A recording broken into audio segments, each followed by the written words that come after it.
Also, no.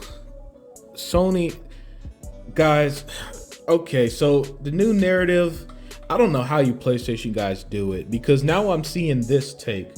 Microsoft is trying to force Sony to put their Game Pass on PlayStation. Stop it.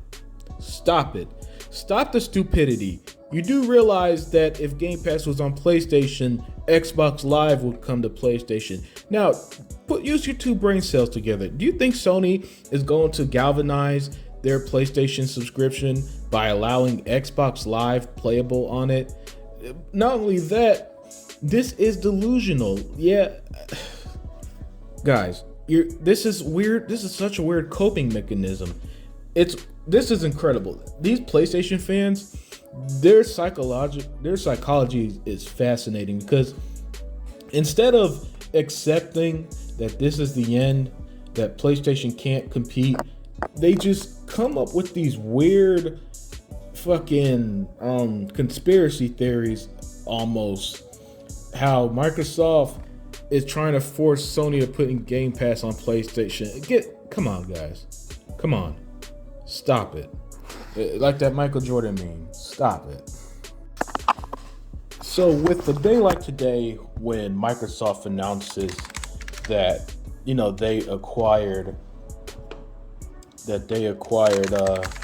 Activision, you knew that the bullshit was going to come. Now, check out my live stream earlier with me and my brother E-Rock. Gave our initial thoughts on everything. It was a lot of fun.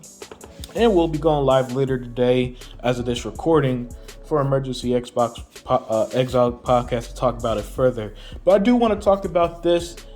And no, this isn't a monopoly. Okay? Microsoft isn't monopolizing gaming. We heard this shit. When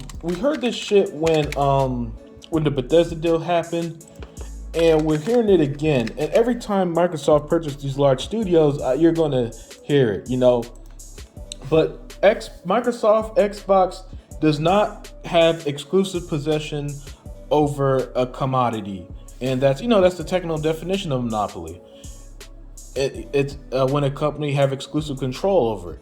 They don't. All right, Ubisoft, EA, all of them still exist. Now, I'm a fair man, and I'll say this: I do see this trend where these mega corporations are kind of purchasing everything up, and so I'm not. So I guess I could see some concern there, but that's not what's happening. It's obviously PlayStation fans saying that this is a monopoly because they're scared that they see that their precious PlayStation can't compete, right? And that's all this is. This is prime fake outrage.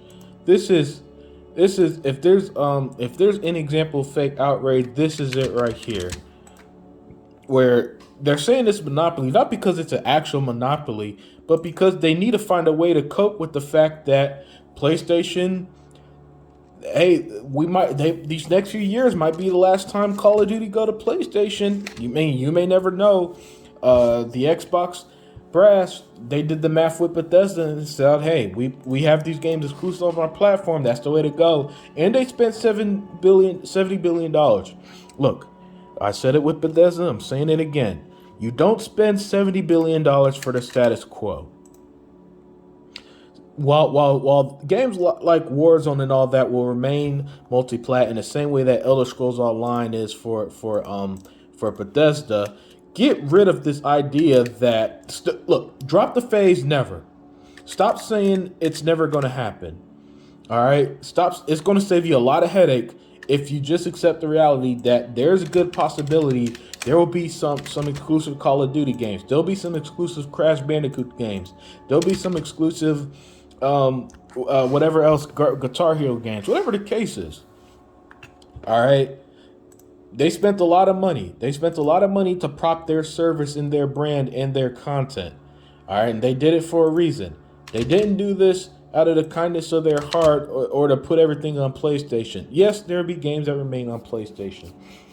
But I'm just saying right now, don't be surprised if maybe Call of Duty multiplayer is only on place, remains a PlayStation, but the story mode is exclusive to Xbox. Whatever they end up doing, Don't be surprised by it by any stretch of the imagination.